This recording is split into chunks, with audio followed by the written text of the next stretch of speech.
ನಮಸ್ಕಾರ ಸ್ನೇಹಿತರೆ, ನನ್ನ ಚಾನಲ್ಗೆ ನಿಮ್ಮೆಲ್ಲರಿಗೂ ಸ್ವಾಗತ. ಬಿಳಿ ಕೂದಲುಗಳು ತುಂಬ ಆಗಿದ್ದಾವೆ, ಅದನ್ನು ನೀವು ಬ್ಲ್ಯಾಕ್ ಆಗಿ ಮಾಡ್ಕೋಬೇಕು ಅನ್ನೋ ಹಾಗಿದ್ರೆ ಈ ರೆಮಿಡಿ ತುಂಬ ಅಂದರೆ ತುಂಬ ಎಫೆಕ್ಟಿವ್ ಆಗಿದೆ. ಒಂದು ಸತಿ ಟ್ರೈ ಮಾಡಿ. ಅಷ್ಟೇ ಅಲ್ಲದೆ ಮತ್ತೆ ಹುಟ್ಟುವಂಥ ಕೂದಲು ಕೂಡ, ಹೊಸ ಕೂದಲು ಕೂಡ ಬ್ಲ್ಯಾಕ್ ಆಗಿ ಹುಟ್ಟುತ್ತೆ, ಬಿಳಿಯಾಗಿ ಹುಟ್ಟುವುದಿಲ್ಲ. ಒಂದು ಸತಿ ನೀವು ಈ ಒಂದು ರೆಮಿಡಿನ ಟ್ರೈ ಮಾಡೋದನ್ನು ಮಾತ್ರ ಮರಿಬೇಡಿ. ತುಂಬ ಸುಲಭವಾಗಿ, ತುಂಬ ಈಸಿಯಾಗಿ ಮಾಡ್ಕೋಬೋದು. ಹೊರಗಡೆ ಹೋಗಬೇಕನ್ನೋ ಹಾಗಿಲ್ಲ, ಎಕ್ಸ್ಪೆನ್ಸಿವ್ ತರೋ ಹಾಗಿಲ್ಲ, ಜಾಸ್ತಿ ದುಡ್ಡು ಖರ್ಚು ಮಾಡೋ ಹಾಗೂ ಕೂಡ ಇಲ್ಲ. ಕೇವಲ ಆಲೂಗಡ್ಡೆಯಿಂದ ಈ ರೆಮಿಡಿನ ಮಾಡ್ಕೋಬೋದು. ಹಾಗಿದ್ರೆ ನೋಡಿ ಯಾವ ರೀತಿ ಅಂತ ತೋರಿಸ್ಕೊಡ್ತಾ ಇದ್ದೀನಿ. 2 ಆಲೂಗಡ್ಡೆ ಹಾಗೆ 2 ನಿಂಬೆಹಣ್ಣು ಅಥವಾ 1 ನಿಂಬೆಹಣ್ಣಿದ್ರೆ ಸಾಕಾಗುತ್ತೆ ನಮಗೆ. ಇಲ್ಲಿ ಇದರಿಂದ ನಾವು ಏನಪ್ಪ ಮಾಡೋದು ಅಂತಂದರೆ, ನಮಗೆ ಇಲ್ಲಿ ಬೇಕಾಗಿರುವಂಥ ಪೋಷಕಾಂಶಗಳು ಚೆನ್ನಾಗಿರಬೇಕು. ಹೆಲ್ತಿ ಊಟ, ಹೆಲ್ತಿ ಡಯಟ್ ಇತ್ತಂದರೆ ನಮ್ಮ ಹೇರ್ ಫಾಲ್ ಆಗೋದು ಕಮ್ಮಿ ಆಗುತ್ತೆ. ಹಾಗೆ ಬಿಳಿ ಕೂದಲುಗಳು ಬರೋದಕ್ಕೆ ಮೇನ್ ರೀಸನ್ ಏನಂದರೆ, ಬುಡದಲ್ಲಿ ನಮ್ಮ ಹೇರ್ಸ್ ಏನಿದೆ ಅಲ್ವಾ, ಆ ಬುಡದಲ್ಲಿ ನಮಗೆ ಒಂದು ಪೋಷಕಾಂಶ ಕಮ್ಮಿ ಆಗಿರುತ್ತೆ. ಸೊ ಹಾಗಾಗಿ ಆ ಜಾಗದಲ್ಲಿ ಬಿಳಿ ಕೂದಲು ಬೆಳೆಯೋದಕ್ಕೆ ಸ್ಟಾರ್ಟ್ ಆಗುತ್ತೆ. ಸ್ಟ್ರೆಸ್ ಲೆವೆಲ್ ಜಾಸ್ತಿ ಆದರೂ ಕೂಡ ಬಿಳಿ ಕೂದಲು ಬೆಳೆಯೋದಕ್ಕೆ ಜಾಸ್ತಿ ಆಗುತ್ತೆ. ಹಾಗೆ ತುಂಬ ವೆರೈಟಿ ಆಗಿರುವಂತಹ ಶಾಂಪೂಸನ್ನು ನೀವು ಟ್ರೈ ಮಾಡ್ತಾ ಇದ್ದರೆ ಕೂಡ, ಅಥವಾ ನೀರಿನ ಪ್ರಾಬ್ಲಮ್ ಇತ್ತು ಅಂದರೂ ಕೂಡ ನಿಮಗೆ ಬಿಳಿ ಕೂದಲು ಆಗೋಕ್ಕೆ ಚಾನ್ಸ್ ಆಗುತ್ತೆ. ಆದರೆ ನಮಗೆ ಈ ಬಿಳಿ ಕೂದಲು ಆಗಲೇಬಾರ್ದು ಅಥವಾ ತಡೆಗಟ್ಟಬೇಕು ಅನ್ನೋ ಹಾಗಿದ್ರೆ ಈ ಒಂದು ಆಲೂಗಡ್ಡೆಯಿಂದ ಮಾಡ್ಕೋಬೋದು. ಈ ಆಲೂಗಡ್ಡೆಯಲ್ಲಿ ನಮಗೆ ಬೇಕಾಗಿರುವಂಥ ಪೋಷಕಾಂಶಗಳಿರುತ್ತೆ. ಈ ಒಂದು ಆಲೂಗಡ್ಡೆನ ತುರಿದ್ಬಿಟ್ಟು ಅದರಲ್ಲಿ ಬರುವಂಥ ರಸ ಏನಿದೆ ನೋಡಿ, ಅದರಿಂದನೇ ನಮಗೆ ಒಂದು ಪೋಷಕಾಂಶ ಸಿಗುತ್ತೆ. ಈ ಒಂದು ಪೋಷಕಾಂಶಕ್ಕೆ ಮೆಲನಿನ್ ಅಂಥೇಳಿ ನಮ್ಮ ಈ ಒಂದು ಹೇರ್ಸ್ನಲ್ಲಿ ಕಮ್ಮಿ ಆಗಿರುತ್ತೆ. ಸೊ ಹಾಗಾಗಿ ಆ ಹೇರನ್ನು ನಮಗೆ ವೈಟ್ ಆಗೋಕ್ಕೆ ಚಾನ್ಸ್ ಆಗುತ್ತೆ. ಅದನ್ನು ನಾವು ಬ್ಲ್ಯಾಕ್ ಮಾಡ್ಕೋಬೇಕು ಅನ್ನೋ ಹಾಗಿದ್ರೆ ಆ ಒಂದು ಪೋಷಕಾಂಶ ಏನಿದೆ ಆಲೂಗಡ್ಡೆಯ ರಸದಲ್ಲಿರುತ್ತೆ. ಸೊ ಹಾಗಾಗಿ ಇಲ್ಲಿ ಆಲೂಗಡ್ಡೆಯ ರಸನ ತೊಗೊಂಡಿದ್ದೀವಿ. ಈ ಆಲೂಗಡ್ಡೆ ರಸ ಏನಿದೆ ನೋಡಿ ಸ್ನೇಹಿತರೆ, ಇದನ್ನು ಯಾವ ರೀತಿ ತೊಗೋಬೇಕು ಅನ್ನೋ ಹಾಗಿದ್ರೆ ನೀವು ಮಿಕ್ಸಿದಲ್ಲಾದರೂ ಹಾಕ್ಕೋಬೋದು, ಅಥವಾ ನಾನು ಇಲ್ಲಿ ತುರಿದು ತೋರಿಸ್ತಾ ಇದ್ದೀನಲ್ವ ಆ ರೀತಿ ಆದರೂ ಮಾಡ್ಕೋಬೋದು. ಒಂದು ಸತಿ ಈ ರೀತಿ ಮಾಡಿಕೊಂಡ್ರೆ ಸಾಕು. ಹಾಗೆ ಆಲೂಗಡ್ಡೆನೂ ಕೂಡ ನೀವು ಬಿಸಾಕೋದೇನು ಬೇಕಾಗೋದಿಲ್ಲ. ಅದರಲ್ಲಿ ನೀವು ಏನಾದರೂ ಎಕ್ಸ್ಟ್ರಾ ಒಂದು ಪಲ್ಯ ಕೂಡ ಮಾಡ್ಕೋಬೋದು. ರಸನ ತೆಗೆದುಬಿಡ್ತೀವಲ್ವ, ಅದರ ಪಲ್ಯ ಕೂಡ ಮಾಡ್ಕೋಬೋದು. ₹1 ಕೂಡ ಖರ್ಚಿರಲಾರ್ದೆ, ವೇಸ್ಟ್ ಆಗಲಾರ್ದೆ. ನೋಡಿ ಈಗ ಇದ್ರ ರಸ ನೋಡಿ ಎಷ್ಟು ಬರ್ತಾ ಇದೆ. ನಾನು ಜಸ್ಟ್ ಒಂದೇ ಆಲೂಗಡ್ಡೆ ಹಾಕಿಬಿಟ್ಟು ತುರಿದು ತೊಗೊಂಡಿರೋದು, ಅದರ ರಸ ನೋಡಿ ಎಷ್ಟು ಬರ್ತಾಯಿದೆ. ಈಗ ಇದನ್ನು ಕಂಟಿನ್ಯೂ ಕಂಪ್ಲೀಟಾಗಿ ಆಲೂಗಡ್ಡೆಯಲ್ಲಿ ಇರುವಂಥ ಎಲ್ಲ ರಸನ ತೆಗೆಯೋವರೆಗೂ ನಾವು ಹಿಂಡ್ತಾನೇ ಇರಬೇಕು. ಇಲ್ಲ ಅಂತಂದರೆ ಏನಾಗುತ್ತೆ, ನಮಗೆ ಈ ಕ್ವಾಂಟಿಟಿ ಏನಿದೆ ಕಮ್ಮಿ ಸಿಗುತ್ತೆ. ಆಗ ನಮ್ಮ ಕಂಪ್ಲೀಟ್ ಹೇರಿಗೆ ಡೈ ಆಗೋದು ಕಮ್ಮಿ ಆಗುತ್ತೆ.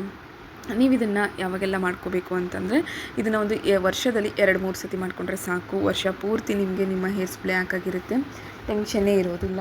ಹಾಗೆ ಇದನ್ನು ಮಾಡ್ಕೊಳೋಕ್ಕೆ ನಿಮಗೆ ತುಂಬ ಎಕ್ಸ್ಪೆನ್ಸಿವ್ ಏನು ಬೇಕಾಗೋದಿಲ್ಲ. ನಾನು ನಿಮಗೆ ಮೊದಲೇ ಹೇಳಿರುವಾಗೆ ಕಡಿಮೆ ಖರ್ಚಿನಲ್ಲೇ ನಾವು ಸುಲಭವಾಗಿ ಮಾಡ್ಕೋಬೋದು. ನೋಡಿದ್ರಲ್ಲ, ಈಗ ಒಂದು ರಸ ಏನಿದೆ ನೋಡಿ ಕಂಪ್ಲೀಟಾಗಿ ಬಂದಿದೆ. ನೆಕ್ಸ್ಟ್ ಬಂದುಬಿಟ್ಟು ನೋಡಿ, ನಾನು ಇಲ್ಲಿ ನಿಂಬೆಹಣ್ಣಿನ ತೊಗೊಂಡಿದ್ದೀನಿ. ಅರ್ಧ ನಿಂಬೆಹಣ್ಣು 2 ಹನಿ ಅಥವಾ 3 ಹನಿ ಅಷ್ಟೇ ಹಾಕಬೇಕು. ಜಾಸ್ತಿ ಸುರಿಯೋದು ಮಾಡೋದೆಲ್ಲ ಮಾಡ್ಕೊಳಕ್ಕೆ ಹೋಗಬೇಡಿ. ಒಂದು 2-3 ಅಥವಾ ಒಂದು ½ ಟೇಬಲ್ ಸ್ಪೂನ್ ಅಂತಂದರೆ ಲೆಕ್ಕದಲ್ಲಿ ಬರುತ್ತೆ. ಈಗ ಇದನ್ನು ನಾನು ಯಾವ ರೀತಿ ಮಾಡ್ತಾಯಿದ್ದೀನಿ ಅನ್ನೋದು ಕೂಡ ನಿಮಗೆ ತೋರಿಸ್ಕೊಡ್ತಾ ಇದ್ದೀನಿ ನೋಡಿ. ಹಂಚಿನ ಮೇಲ್ಗಡೆ ಮಾಡ್ಕೋಬೇಕು. ಈ ಒಂದು ರೊಟ್ಟಿ ಹಂಚೇನು ಬರುತ್ತಲ್ವ, ಅದ್ರ ಮೇಲ್ಗಡೆ ಮಾಡ್ಕೋಬೇಕು. ಕಬ್ಬಿಣದ ಹಂಚು ಏನಿರುತ್ತೆ ಅದರ ಮೇಲೆ ಮಾಡ್ಕೋಬೇಕು. ನೀವು ನಾನ್ ಸ್ಟಿಕ್ ಆಗಿರ್ಬೋದು ಅಥವಾ ಸ್ಟೀಲ್ ಪಾತ್ರೆ ಆಗಿರ್ಬೋದು, ಇವೆಲ್ಲವೇನು ತೊಗೊಳಕ್ಕೆ ಹೋಗಬಾರ್ದು. ಹಂಚಿನ ಪಾತ್ರೆಯಲ್ಲಿ ಅಥವಾ ಈ ಒಂದು ಹಂಚು ಬರುತ್ತಲ್ವ ಅದರ ಮೇಲ್ಗಡೆ ಮಾಡ್ಕೋಬೋದು. ಕಬ್ಬಿಣದ ಹಂಚೇನಿರುತ್ತೆ ಅಲ್ವ ನೋಡಿ, ಅದರಲ್ಲಿ ಮಾಡ್ಕೊಳ್ಳಿ. ಈ ರೀತಿ ಮನೆಯಲ್ಲಿ, ಎಲ್ಲರ ಮನೆಯಲ್ಲಿ ರೊಟ್ಟಿ ಚಪಾತಿ ಮಾಡ್ಬೇಕಾದ್ರೆ ಇದ್ದೇ ಇರುತ್ತೆ.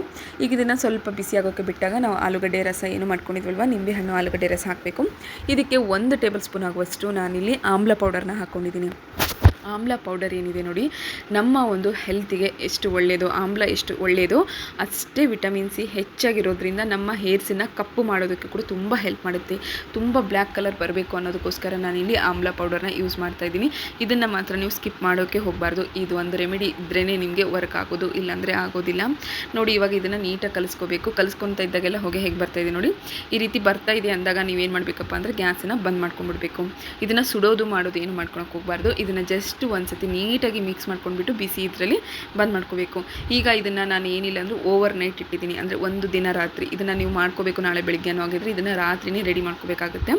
ಇಲ್ಲಪ್ಪ ಅಂದರೆ ಏನಾಗುತ್ತೆ ಅಂತಂದರೆ, ಇದು ಕಲರ್ ನಿಮಗೆ ಅಪ್ಲೈ ಮಾಡಿದರೂ ಕೂಡ ಏನು ಯೂಸ್ ಇರಲಾರ್ದಂಗೆ ಆಗುತ್ತೆ. ಸೊ 1 ನೈಟ್ ಏನಿದೆ ಕಂಪಲ್ಸರಿ ಬೇಕಾಗುತ್ತೆ. ನೋಡಿ ಇವಾಗ 1 ನೈಟ್ ಆಗಿದೆ. ಕಲರ್ ನೋಡಿ ಎಷ್ಟು ಚೇಂಜ್ ಆಗಿದೆ, ಬ್ಲ್ಯಾಕಿಗೆ ಟರ್ನ್ ಆಗ್ತಾ ಇದೆ. ಈ ರೀತಿ ಆದಾಗ ಏನಿದೆ ಇದನ್ನು ನಾವು ಅಪ್ಲೈ ಮಾಡ್ಕೋಬೇಕಾಗುತ್ತೆ. ಆಲೂಗಡ್ಡೆಯ ರಸ ಏನಿದೆ ನೋಡಿ, ಅದನ್ನು ಹಾಕ್ಕೊಳೋದ್ರಿಂದ ಶೈನಿಂಗ್ ಕೂಡ ಚೆನ್ನಾಗಿ ಬಂದಿದೆ, ಸ್ಮೂತ್ನೆಸ್ ಆಗಿದೆ. ನಿಮಗೆ ಈ ಜಾಗದಲ್ಲಿ ಆಲೂಗಡ್ಡೆ ಜೊತೆಗೆ ಸ್ವಲ್ಪ ನೀವಿಲ್ಲಿ ಏನಪ್ಪ ಅಂತಂದರೆ ಅಲೋವೆರಾ ಏನಿದೆ ನೋಡಿ, ಅಲೋವೆರಾ ಜೆಲ್ಲು ಕೂಡ ಬಳಸ್ಬೋದು. ಅಲೋವೆರಾ ಜೆಲ್ ನಿಮ್ಮ ಹೇರ್ಸಿನ ತುಂಬ ಸ್ಮೂತ್ ಮಾಡುತ್ತೆ, ಹಾಗೆ ಡ್ಯಾಂಡ್ರಫ್ಗಳನ್ನು ಕಮ್ಮಿ ಮಾಡುತ್ತೆ. ಈ ವಿಡಿಯೋ ನಿಮಗೆ ಇಷ್ಟ ಆಗಿದೆ ಅಂತ ಅಂದ್ಕೊಂಡಿದ್ದೀನಿ. ಈ ವಿಡಿಯೋ ನಿಮಗೆ ಇಷ್ಟ ಆದರೆ ನನ್ನ ಚಾನಲ್ನ ಸಬ್ಸ್ಕ್ರೈಬ್ ಆಗೋದನ್ನು ಮಾತ್ರ ಮರಿಬೇಡಿ. ಇದನ್ನು ಯಾವ ರೀತಿ ಅಪ್ಲೈ ಮಾಡಬೇಕು ಅಂತಂದರೆ, ಇವತ್ತು ಬೆಳಿಗ್ಗೆ ನೀವು ಇದನ್ನು ಅಪ್ಲೈ ಮಾಡಿದ್ದೀರಿ ಅಂದರೆ ಅರ್ಧ ಗಂಟೆ ಅಥವಾ 1 ತಾಸು ಬಿಟ್ಟು ನೀವು ತಲೆ ಸ್ನಾನ ಮಾಡ್ಕೋಬೇಕಾಗುತ್ತೆ. ಮತ್ತು ನಿಮಗೆ